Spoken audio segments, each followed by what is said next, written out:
Une fois l'assistant de configuration, le test de l'assistant de configuration effectué, donc vous recevrez pour notre premier rendez-vous et pour tous les rendez-vous suivants une notification par mail, donc comme je vous l'ai indiqué sur le site internet. Donc voilà cette invitation, en l'occurrence là si je fais un test.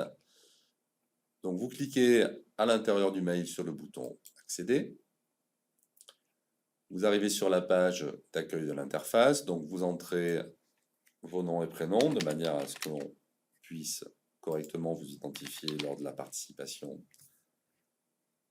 à la classe virtuelle et vous cliquez sur accéder. Donc là aussi à nouveau, selon la configuration du navigateur, on vous demande d'activer Adobe Flash Player, d'autoriser son utilisation. Voilà, la connexion se fait. Éventuellement, à nouveau, un petit test pour vérifier que vous entendez bien le son dans vos écouteurs, hein, puisque vous allez utiliser des écouteurs dans cette configuration. On confirme. Bien, nous voici donc à présent connectés à l'outil que nous utiliserons pour ces webinaires. Donc, nous allons faire une petite présentation rapide des fonctionnalités essentielles qui vous serviront. Donc, au milieu, là, une page d'accueil hein, qui pourra être personnalisée éventuellement. Et les principaux menus vont se trouver donc sur la gauche de l'écran. Donc ici, vous avez donc l'indication sur la présence des participants, donc l'animateur, en l'occurrence moi-même, et les participants à cette classe virtuelle, donc qui viendront au fur et à mesure s'agglomérer ici dans cette partie. Donc à côté de chaque participant, pour vous donner une indication visuelle, vous voyez qu'il y a un petit témoin de couleur qui correspond à la qualité de votre connexion. Donc tant que vous restez dans le vert, il n'y a aucune inquiétude à avoir. Si des fois la qualité de connexion diminue un petit peu et passe au orange ou au rouge, c'est dans ces cas-là qu'il faut être un petit peu vigilant et éventuellement couper la vidéo pour vous permettre de continuer à suivre avec une certaine qualité de son les débats. Votre première action en arrivant dans cet espace sera d'activer votre webcam et votre micro de manière à participer activement avec nous. Pour ce faire, vous devez donc ici en haut à gauche venir cliquer sur les deux icônes, l'icône de la caméra et l'icône du micro, et donc venir valider leur mise en marche. Donc je clique sur ce micro, diffuser ma voix, une petite fenêtre d'autorisation du logiciel à accéder au microphone et à la caméra, donc vous validez. Donc ici, alors je fais, pardon, j'ai un petit écho. Donc, je l'éteins maintenant pour ne pas perturber ça parce que je suis en utilisation avec deux systèmes simultanés. Et d'autre part, j'active ma webcam. Donc là, j'ai pris une autre webcam aussi pour ne pas rentrer en concurrence. Donc, au lieu d'avoir une vision du plafond, vous auriez une vision de votre visage devant la webcam. Donc, vos deux priorités sont, en arrivant directement dans cette espace, de cliquer sur la webcam. Vous voyez que le témoin passe du bleu au mauve ou violet pour activer votre webcam et votre microphone. Voilà. Une fois que vous avez activé ça, donc vous pourrez, on fera un petit test ensemble pour vérifier si on s'entend correctement les deux. Si des fois vous aviez des problèmes à activer l'un ou l'autre, ou que ça ne fonctionnait pas bien, ou qu'il y a un petit peu de retard, vous pouvez toujours vous adresser à l'ensemble des participants en utilisant ici la fenêtre de chat qui est indiquée. Donc vous pouvez directement venir ici, saisir un message